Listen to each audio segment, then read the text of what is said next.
Hi, I'm Katie Meyer, and I'm your Montana Hostess State Director, and I'm working on putting together some videos for you guys today. This is for CERT skills. This is the head-to-toe assessment video.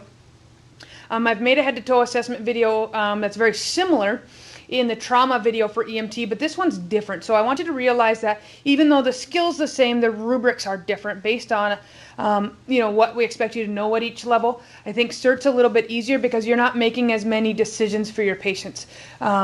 You just have to know how to do the assessment, and we'll talk about how to treat some minor things later on in the other videos. But for this part, really thinking about mostly the assessment, and you don't have to think about as many other treatment plans as you would for EMT. So this would be a lot more appropriate if you're kind of into this sort of thing in emergency medicine, but you don't want to do first aid maybe, and you're not in a C EMT class. This would be more appropriate for you. So again, the biggest thing I can tell you is to know your rubric. So you can practice on a partner, you can practice on your friends, you can practice on whatever. But making sure that you know that rubric and can say all the steps out loud is a great way to study and almost kind of practice it like a script to a play, because that's going to be the easiest way to do it when you're home and by yourself and as you get nervous.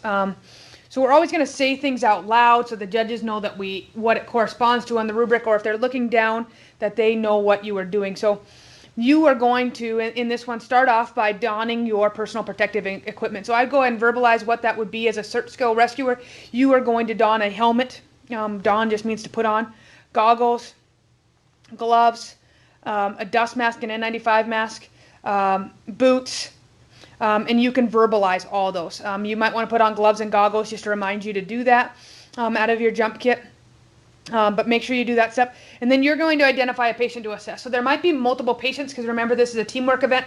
So maybe Roberto here is my patient today. That's what someone stuck a sticker on his head. His name's actually Randy when you buy him online. But I'm going to identify my patient. So I might just even verbalize it. I'm identifying my patient. Okay. I'm identifying that the scene is safe. Okay. If the scene is not safe in the CERT skill event, they might also be testing you then on moving your patient, and you might need to move them to a different place. So that might jump into that other rubric. But in this scenario, we're going to go ahead and just assume that he is in a safe place. And we're going to assume that Randy can communicate today. So I'm going to go ahead and ask him, how were you hurt? And he might tell me something like the building collapsed. There was so much snow on the roof. It's really snowing really hard here in Billings right now. There's so much snow on the roof that the building collapsed on him, or the roof collapsed on him. Okay, so that's step 4 if you want to kind of follow along on these guidelines of the head-to-toe assessment for CERT skills. So I need to talk to him. If he's conscious, I want to identify myself and have permission to treat him. So I'm Katie. I'm an EMT working with the CERT team. Can I help you today? He might tell me yes, hopefully. For this scenario, hopefully we have a patient that wants to treat us. And then I'm going to go ahead and ask him, where do you hurt? Are you bleeding anywhere? Do you have any medical history I need to know? If he's unconscious, I still would want to know if he has medical history, so I might look for medical ID bracelets. And again, I want to verbalize that so the judge knows what I'm talking about and what I'm doing. The next part is the actual head-to-toe assessment that you're going to do.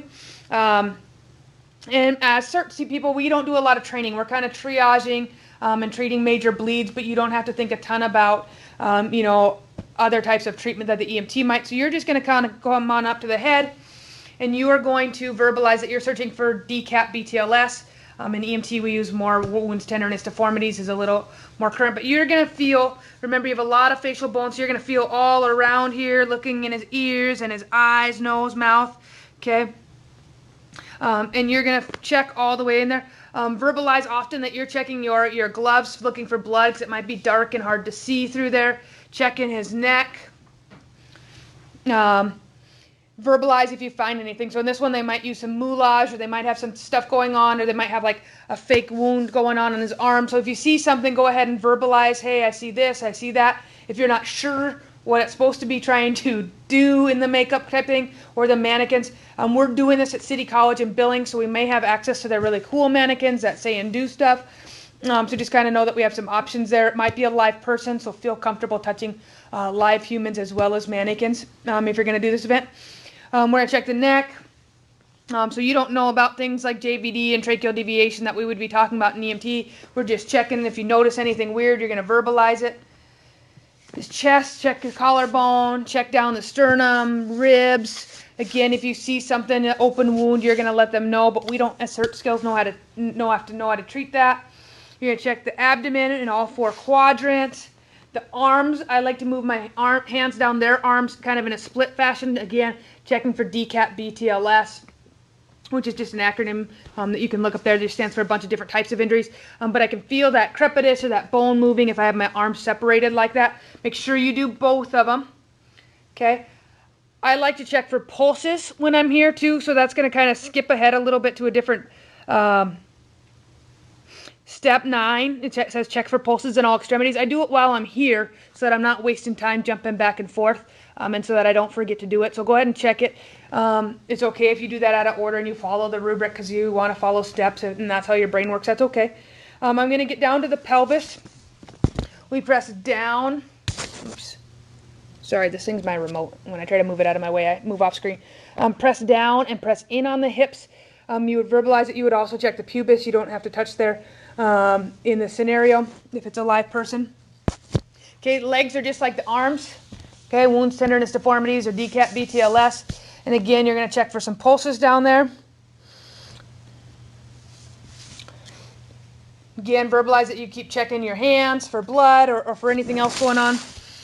If your patient was awake, which we decided that this one was, I would want to let him know what I'm doing, right? If I'm walking my hands up and down his body and he's scared and he just had a roof collapse, hey, here's what I'm doing. I just want to check your head out. Do you care if I kind of feel around here, okay? I'm not going to poke real hard. Hey, this is what I'm going to be touching your belly. I'm exposing your chest to look.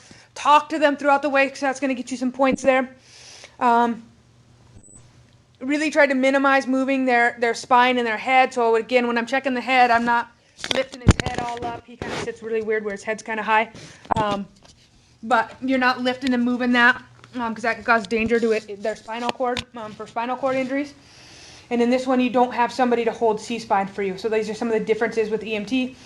That you might verbalize that there's treatment needed. So maybe there's a major bleed or you determine that your patient's in shock. You're going to go ahead and verbalize treating for that.